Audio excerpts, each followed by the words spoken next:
अस्सलामु अलैकुम वरहमतुल्लाहि वबरकातुहू। आज फिर सूरह फातिहा से हम इय्याका नअबुदु व इय्याका नस्तईन इन कलिमात को लेकर के उन्हें अलग अलग लिख करके और एक साथ लिख करके हिज्ज करके आप लोगों को समझाएंगे। उम्मीद है कि आप लोग सुनोगे और समझने की कोशिश करोगे। ठीक है।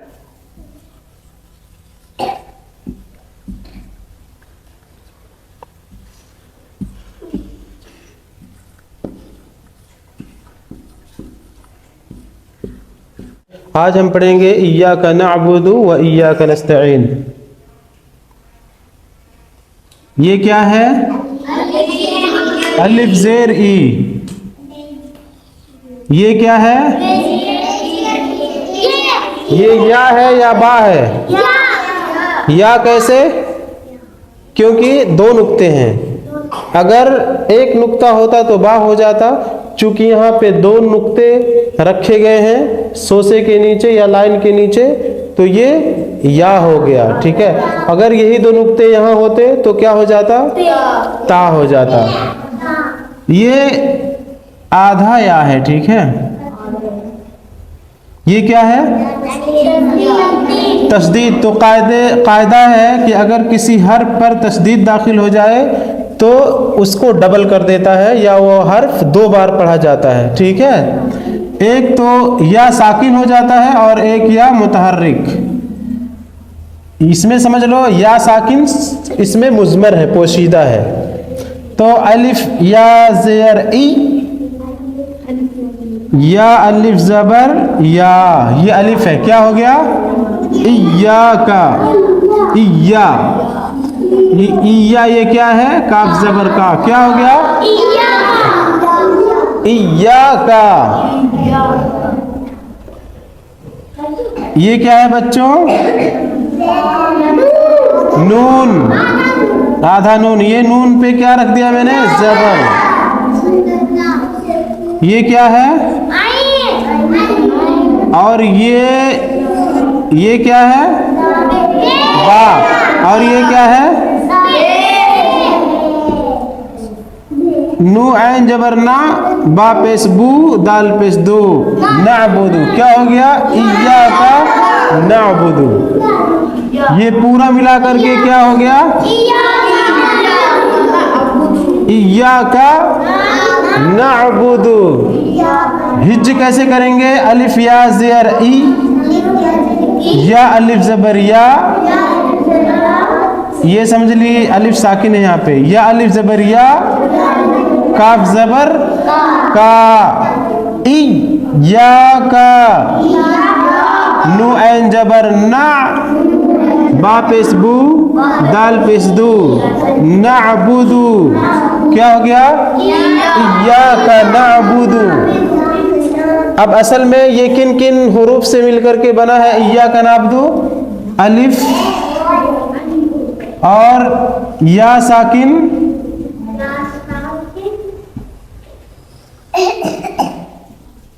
या अलिफ ज़बर या, काफ ज़बर का, ये इय्याका। इसको किस तरीके से हिज्ज करके पढ़ेंगे? अलिफ या ज़ेर ई, या अलिफ ज़बर या, काफ ज़बर का, इय्याका, नू ऐन जबर ना, बा पेश बू, दाल पेश दू, नअबुदु। ये किन किन हुरूफ से मिलकर के बना है? यहाँ अलग अलग मैं लिख करके आप लोगों को समझा दिया हूँ। अलिफ या ज़ेर ई, या अलिफ ज़बर या, काफ ज़बर का, इय्याका, नू ऐन जबर ना, बा पेश बू, दाल पेश दो, नअबुदु। ठीक है। यहां तक बात समझ में आ गई?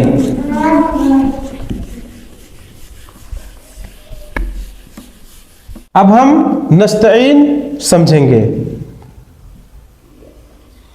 ये क्या है?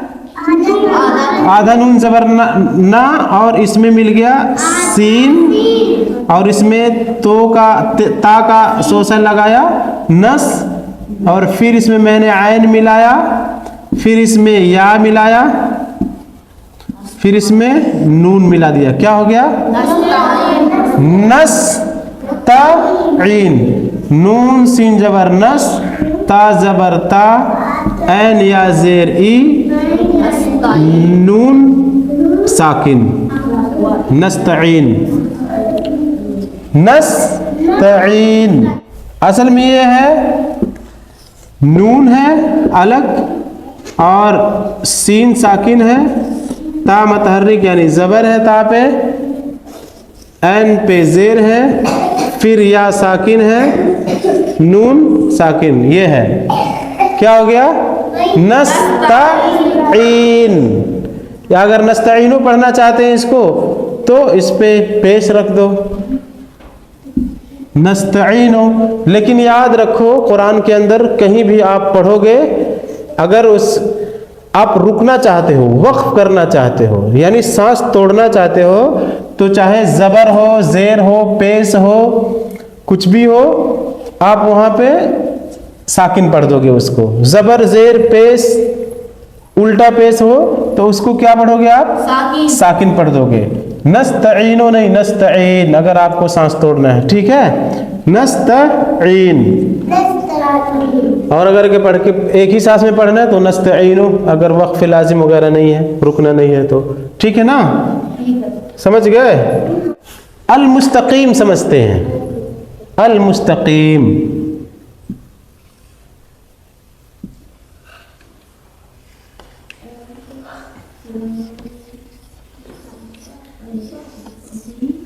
देखो अलिफ लाम जबर अल, ये मीम है और ये 3 सोसा सीन का हो गया मुस, और ये जो सोसा है ये ता का हो गया, और ये काफ का, और ये या। अल मुस्तकीमो, ये क्या है बच्चों, अल मुस्तकीमो यानी अल मुस्तकीमो। असल में ये ऐसे है, अलिफ लाम जबर अल, मीम सीन पेश मुस, ता जबर ता, काफ या ज़ेर की, मीम पेश मो, क्या हो गया अल मुस्तकीमो। अब मेरे ख्याल से आप लोगों को हुरूफ को जोड़ करके, हरकत और सकनात के साथ হুরুফ को जोड़ करके लफ्ज़ किस तरीके से बनाते हैं, कलिमा किस तरीके से बनाते हैं, समझ में आ रहा होगा। समझ में आ रही बात ना? हाँ। तो अल मुस्तकीम असल में अलिफ लाम जोर अल, मीम सिन पेशमुस, ता जबर ता, काफ या ज़ेर की, मीम पेशमो, अल मुस्तकीम। इसी तरीके से अगर आप हुरूफ और उनके हरकत और सकनात, मद, तशदीद, उल्टा पेश, 2 ज़बर 2 ज़ेर, ये सारी चीज़ें हुरूफ और उनके हरकत को किस तरीके से पढ़ा और लिखा जाता है, आवाज़ निकाली जाती है, अगर आप समझ लोगे तो आप लोगों के लिए कुरान का पढ़ना, अरबी का पढ़ना बहुत ही आसान हो जाएगा। लेकिन सबसे पहले आप हुरूफ को अच्छी तरीके से पहचानेंगे, फिर ज़ेर ज़बर यानी हरकत, एराब जिसको कहते हैं, उसको पहचानेंगे, उनकी आवाज़ क्या होगी, उसको किस तरीके से पढ़ा और लिखा जाएगा। ये सारी चीज़ें जब आप लोग अपनी जहन में बिठा लोगे तो आप लोगों को अरबिक लिखना पढ़ना बहुत ही आसान हो जाएगा। जब तक आप बेसिक चीज़ यानी हुरूफ को नहीं पहचानेंगे, हरकत और सकनात को नहीं पहचानेंगे, एराब को नहीं पहचानेंगे, उनकी आवाज़ क्या है, किस तरीके से आवाज़ उनकी निकलती है, नहीं जानोगे, तब तक आप लोग पढ़ नहीं सकते। और ज़रूरी नहीं है, अगर आप लोग समझ लो अच्छी तरीके से, हो सकता है 1 महीने में या 2 महीने में ज़्यादा से ज़्यादा आप लोग अरबिक पढ़ना लिखना शुरू कर दो। बहुत आसान है, यानी इजी से भी आसान है। क्या है? बहुत आसान है, बस ज़रूरत है समझने की। हिंदी आदमी लिखना पढ़ना 1 महीने के अंदर सीख सकता है। बच्चे की बात नहीं कर रहा हूँ, जिसके पास शऊर हो, बड़ा हो गया हो, समझदार बच्चा हो, 1 महीने के अंदर हिंदी लिखना पढ़ना सीख सकता है, अगर समझ के पढ़े तो अच्छे तरीके से। क्यों? मंत्रे होते हैं उसमें, मंत्रे की पहचान आ जाए और हिंदी के जो अल्फ़ाबेट्स हैं उनको पहचान ले तो आदमी 1 महीने के अंदर हिंदी लिखना पढ़ना सीख सकता है। इसी तरीके से 1 से 2 महीने के अंदर अंदर आदमी या होशियार बच्चा अरबिक लिखना पढ़ना सीख सकता है, मैं गारंटी लेता हूँ। लेकिन वो अगर समझ लिया तो, हरकत समझ ले, एराब समझ ले, हरूफ को पहचान ले। बहुत आसान है, बहुत आसान। जैसे आप पे ज़बर है अल मुस्तकीमो, इंग्लिश में ऐसे इसको कैसे लिखेंगे? ऐसे देखो, इंग्लिश में अल एम यू क्या हो गया? मुस, टी ए ता, Q double E M U क्या हो गया?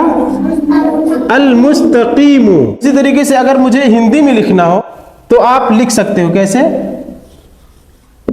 आ खाली आधा ला अल हो गया, या फिर पूरा ला लिख दो, ऐसे लिख दो अल, ठीक है। उसके बाद माँ पर छोटा उपमंत्रा मुंह, आधा सा, ता खाली, का पर बड़ी मंत्रा की, माँ पर उपमंत्रा मुंह, अल मुस्तकीमु, अल मुस्तकीमु। कैसे? अल मुस्तकीमु। इसी तरीके से इंग्लिश में सेम वे, जब आप लोग अगर हिंदी का मंत्रा आप लोग समझ गए और इंग्लिश के वावेल्स जिनको मंत्रा कहते हैं, इसी तरीके से अरबी के हरकत जिसको एराब कहते हैं, जेर जबर पेश, तो बड़ी आसानी से आप लोग लिख सकते हो, पढ़ सकते हो। और जब तक नहीं समझोगे, ज़रूरी नहीं है कि आप 15 साल 20 साल पढ़ोगे तभी जा कर के आएगा। Thank you. इस तरह मज़ीद अरबिक क्लासेस के लिए आप हमारे चैनल को लाइक, शेयर और सब्सक्राइब करना ना भूलें। ऑन टाइम नोटिफिकेशन के लिए बेल आइकन को ज़रूर प्रेस करें। जज़ाकुमुल्लाहु खैरन। वस्सलामु अलैकुम वरहमतुल्लाहि वबरकातुहू।